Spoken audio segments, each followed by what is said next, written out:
¿Qué tal amigos? Bienvenidos a Javamanía. El tema que veremos a continuación es valores de default de las variables. Antes que nada vamos a ver los tipos de variables que tenemos. Las variables se van a clasificar dependiendo de cómo y dónde son declaradas dentro de nuestro código. Vamos a tener tres tipos de variables: las variables locales, las variables de instancia y las variables de clase. Las variables locales son declaradas y utilizadas dentro de un método o bloque de código. Las variables de instancia son las variables que nosotros declaramos a nivel de clase y son particulares para cada una de estas instancias. Y las variables de clase son las variables que nosotros declaramos también a nivel de clase, pero que nosotros definimos como static, es decir, que nosotros le agregamos el modificador static a la variable y esto lo hace una variable de clase. Estas variables van a ser compartidas por todas las instancias que nosotros creemos de estas clases. Cada uno de estos tipos de variables va a tener ciertas características particulares. Vamos a comenzar con las variables locales. Las variables locales deben de ser inicializadas antes de ser utilizadas. No tienen un valor default antes de que se puedan utilizar, es decir, tienen información basura. Es por eso que el compilador no nos va a permitir utilizar variables locales que no hayan sido inicializadas previamente. Vamos a ver algunos ejemplos aquí en Eclipse. En el primero de ellos tengo una variable declarada con el nombre de x y otra con el nombre de y. La primera variable x no tiene ningún valor de inicialización y la segunda tiene un valor de 10. Si yo trato de utilizar la variable x que no tiene un valor predefinido, entonces me va a marcar aquí un error de compilación. Me va a decir que la variable no ha sido inicializada y por lo tanto no puedo utilizarla. En este caso estoy utilizando estas variables locales en un bloque de inicializador de instancia. Esto aplica tanto para bloques de este tipo como para métodos. Si yo le agrego aquí un valor inicial a mi variable, aquí el compilador ya me va a dejar hacer esta suma, es decir, hacer esta sentencia. En caso de que yo le quite otra vez esto, o incluso si yo se lo remuevo a la otra variable que estoy utilizando, pues voy a obtener el mismo error anterior. El siguiente ejemplo es un poco más engañoso. Aquí tenemos dos variables declaradas, número if y número if else, y tenemos una variable booleana bandera que está llegando como parámetro de entrada.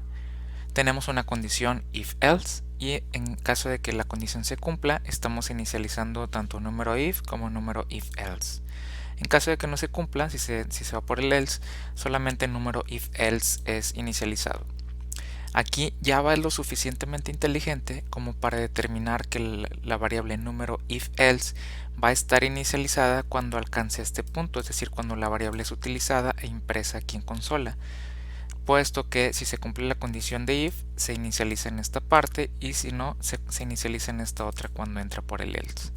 Sin embargo, para el número if, que solamente es inicializado en el branch de cuando la condición se cumple y no es inicializada en el bloque else, aquí Java determina que la variable número if pudiera no estar inicializada cuando alcance esta línea, cuando la condición no sea cumplida, por ejemplo.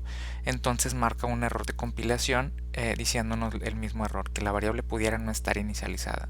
Entonces hay que tener cuidado con este tipo de situaciones, dado que pueden surgir algunas preguntas en el examen de este tipo y nosotros tenemos que conocer pues cómo piensa o cómo determina Java si va a haber un error de compilación o no.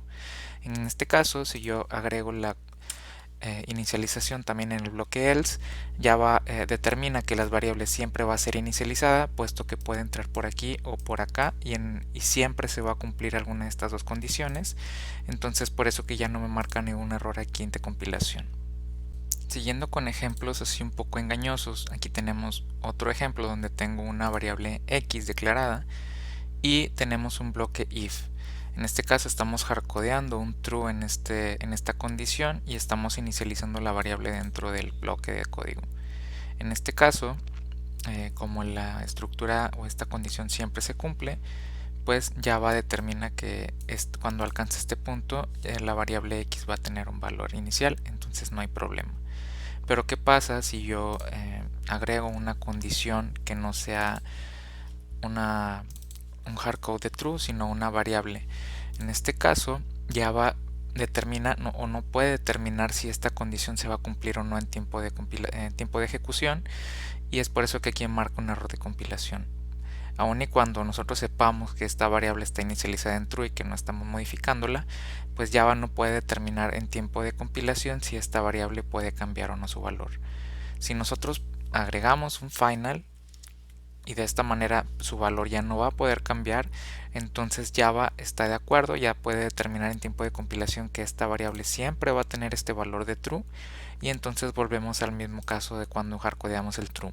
En este caso Java ya determina que esta variable o esta condición siempre se va a cumplir, siempre va a estar inicializado el valor de x, y por eso ya no nos marca ningún error de compilación. En el siguiente ejemplo tenemos algo similar, pero con el caso contrario. Si nosotros estamos aquí hardcodeando un false, quiere decir que esta condición nunca se va a cumplir. Entonces, si nosotros tratamos de utilizar la variable x, Java va a determinar que esta condición no se va a cumplir nunca, la variable x no va a ser inicializada, y es por eso que aquí nos marca el error de compilación de que la variable x pudiera no estar inicializada. En el siguiente ejemplo tenemos una condición donde estamos tratando de comparar un valor que nosotros sabemos de antemano que va a ser verdadero, es decir, esta condición nosotros sabemos de antemano que va a ser verdadera, sin embargo Java no puede determinar en tiempo de compilación si esta condición se va a cumplir o no. Entonces es por eso que aquí también nos sigue marcando el error de compilación, puesto que esta condición pudiera ser evaluada en falso y Java no lo sabe al momento que hace la compilación. En caso de que nosotros agreguemos aquí un final int y, entonces aquí ya Java ya puede determinar en tiempo de compilación que esta condición siempre se va a cumplir, y como en el caso anterior, pues ya nos compila correctamente nuestro código. Hasta ahora solamente habíamos visto ejemplos con condiciones if-else, sin embargo esto también aplica para condiciones o para estructuras como por ejemplo con un switch, con otros tipos de estructuras que vamos a ver más adelante. En este caso tenemos una estructura switch y estamos evaluando la variable y.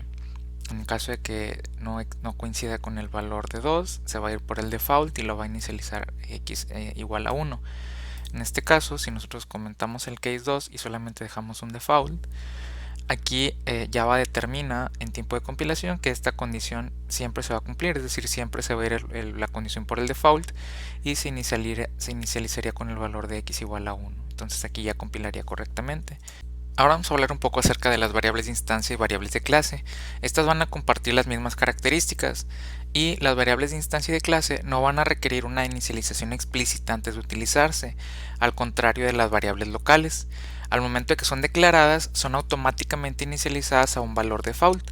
Este tipo de valor default va a depender del tipo de variable. Tenemos que las variables boolean, su valor inicial va a ser false. Las variables byte, short, int y long, que son variables de tipo numérica entero, van a inicializarse por default en 0.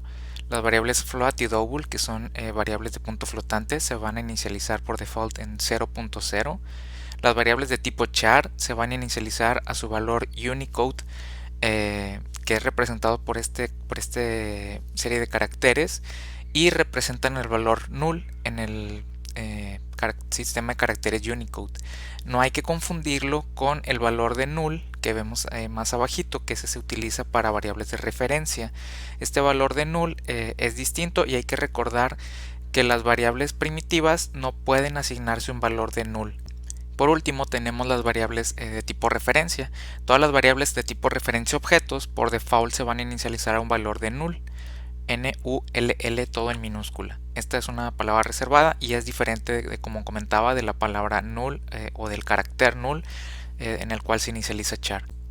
Vamos a ver estos ejemplos en Eclipse. Aquí tenemos distintos tipos de variables, unas son estáticas y otras son de instancia. Las variables estáticas se identifican porque tienen el modificador de acceso static, en este caso la variable double w-double y la variable booleana z-boolean son variables estáticas, es decir, son variables de clase. Todas las otras variables son variables de instancia. Aquí, como ven, no estoy inicializándolas de ninguna manera, solamente las estoy declarando. Sin embargo, pues al momento de que yo declaro la variable, estas adquieren el valor default que veíamos hace unos momentos. Como ejemplo, aquí tenemos la variable int a, donde estamos inicializándola con el valor de la variable x-int.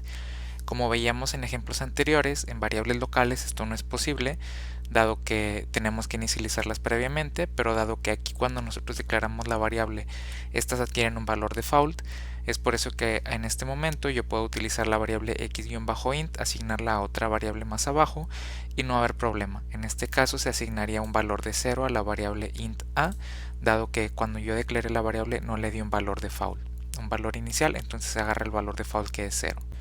Por acá tenemos un método main y aquí tenemos declaradas dos variables locales, p y m. Aquí solamente estamos ejemplificando que a diferencia de las variables de instancia y las variables de clase, si nosotros tratamos de utilizar estas variables, por ejemplo aquí o aquí, no nos va a permitir el compilador, puesto que estas variables no están inicializadas, a diferencia de las variables locales y las variables de instancia que no ocupan inicializarse previamente. Aquí estamos creando una nueva instancia de esta clase, valores instancia clase default, y estamos imprimiendo todos estos valores en consola. Vamos a ver qué es lo que aparece al momento que yo los imprimo. En primer lugar, para la variable double imprimimos 0.0, para la variable int y long se imprime un 0, dado que este es el valor default de estas variables. Para el de la variable boolean se imprime un falso. Para la variable char se imprime este espacio vacío. Aquí cuando nosotros imprimimos este carácter default null, al menos en consola no se despliega, pero si nosotros casteamos este valor default a un int, lo que hacemos es que utilizamos el valor ASCII del valor char que estamos utilizando en este caso, y este valor ASCII sería el valor de 0 para el valor default. En el caso de la referencia, estamos utilizando un string, example by reference, y como no estamos inicializándolo hacia ningún valor, su valor default es nulo. En la variable int a que habíamos declarado arriba como variable de instancia y que habíamos inicializado con una variable x-int, adquiere el valor default de esta variable, que es 0, y por eso se imprime también un 0 aquí. Muy bien amigos, y esto fue todo por el tema de hoy. Nos vemos en el siguiente video.